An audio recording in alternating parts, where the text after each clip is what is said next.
Assalamualaikum, anda sedang menonton Sekilas Fakta 7 April 2022 bersama dengan saya Nusha Mama Amin.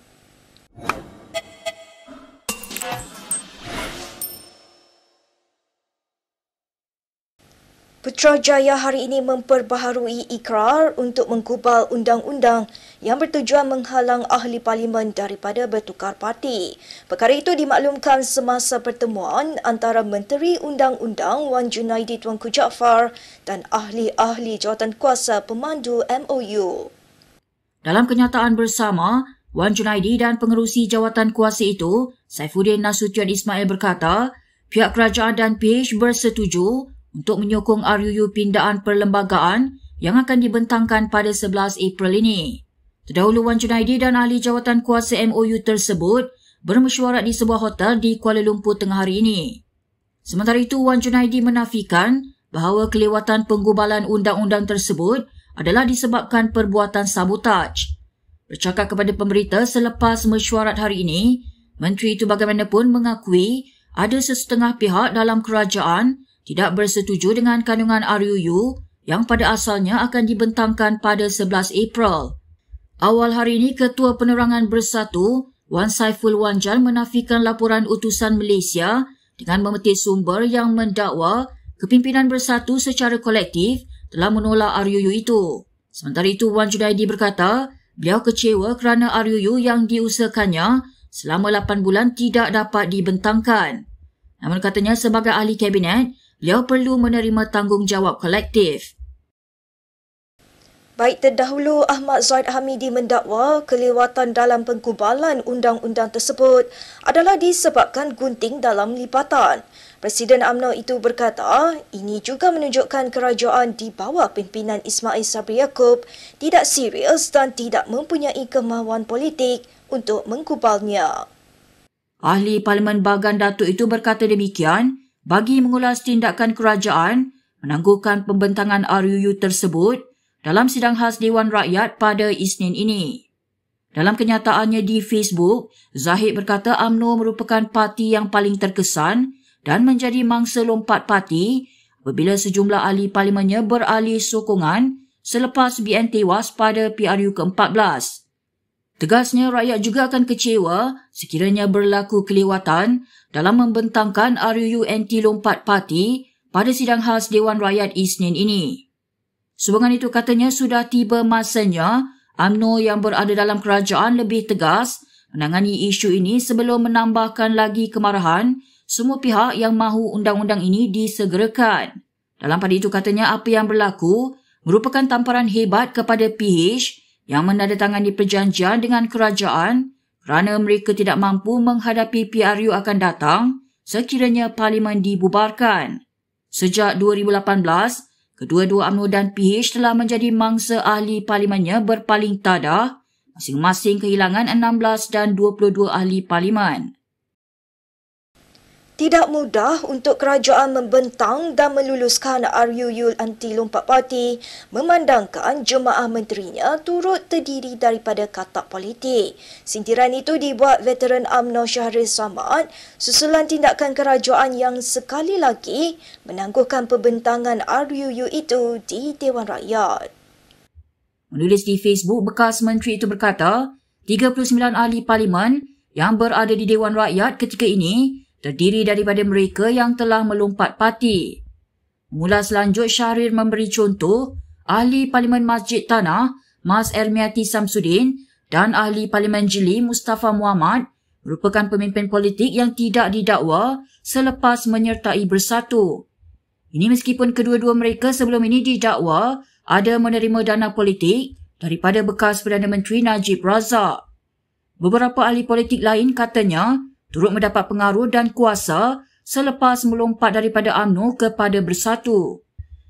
Ini termasuk Hamzah Zainuddin yang kini Menteri Dalam Negeri dan Latif Ahmad yang akhirnya menjadi menteri selepas bertahun-tahun menjadi timbalan menteri semasa di dalam UMNO. RUU anti-lompat parti jika diluluskan akan secara automatik mencetuskan pilihan raya kecil jika ahli parlimen berhenti atau dipecat daripada parti mereka menyertai parti baru atau ahli parlimen bebas menyertai parti. Bila nak bergambar ni, bermacam-macam ragam dia. Semua dah bersedia? Amin pula. Baju pula sama dengan dinding. Perhatian!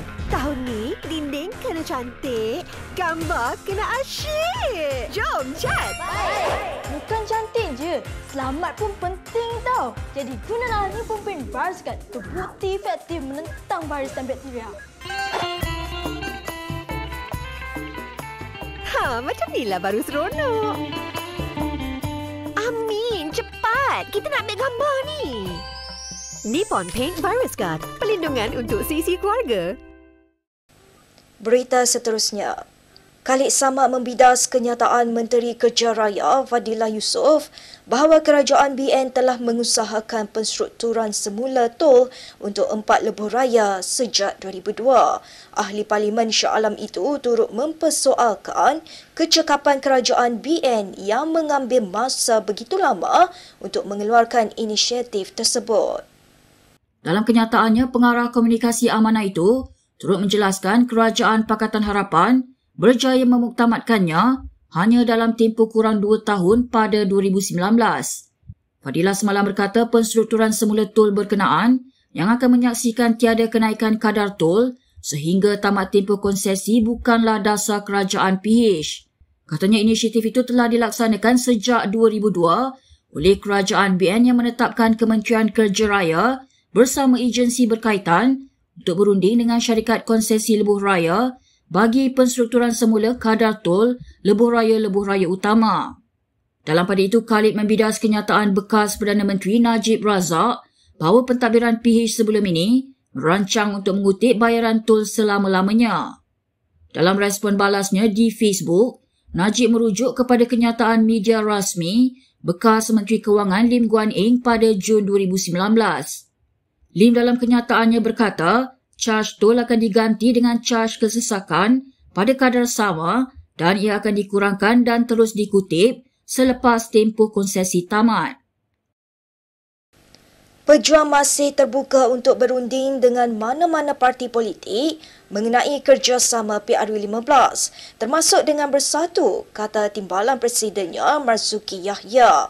Ini selepas Bersatu memberi mandat penuh kepada Presidennya Muhyiddin Yassin untuk meneroka kerjasama dengan parti politik di luar Perikatan Nasional.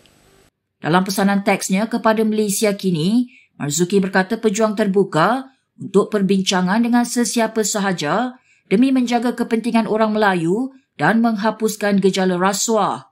Pengumuman Bersatu semalam dibuat ketika timbul spekulasi bahawa Muhyiddin sedang giat mencari sokongan daripada parti-parti di luar gabungan PN.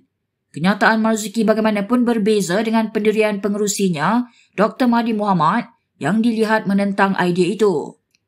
Bagaimanapun ketika ditanya mengenai perkara ini, Marzuki menafikan kenyataannya bercanggah dengan Mahathir.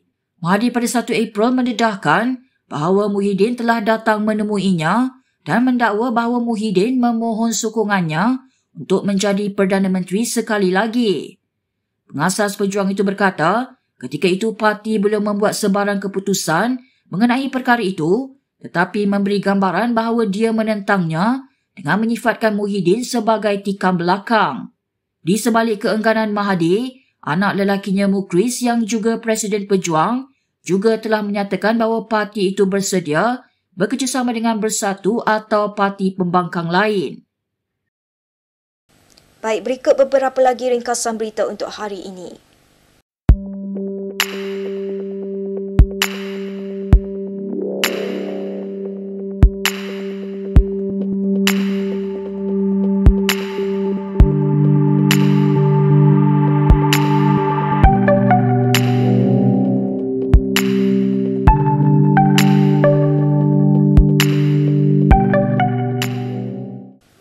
Sekian sahaja daripada saya, Nusha Mama Amin untuk Sekilas Warta. Untuk lebih banyak berita, anda boleh melayari kinitv.com. Anda juga boleh mengikuti kami di Instagram, Twitter, YouTube dan Facebook. Salam hormat dan jumpa lagi.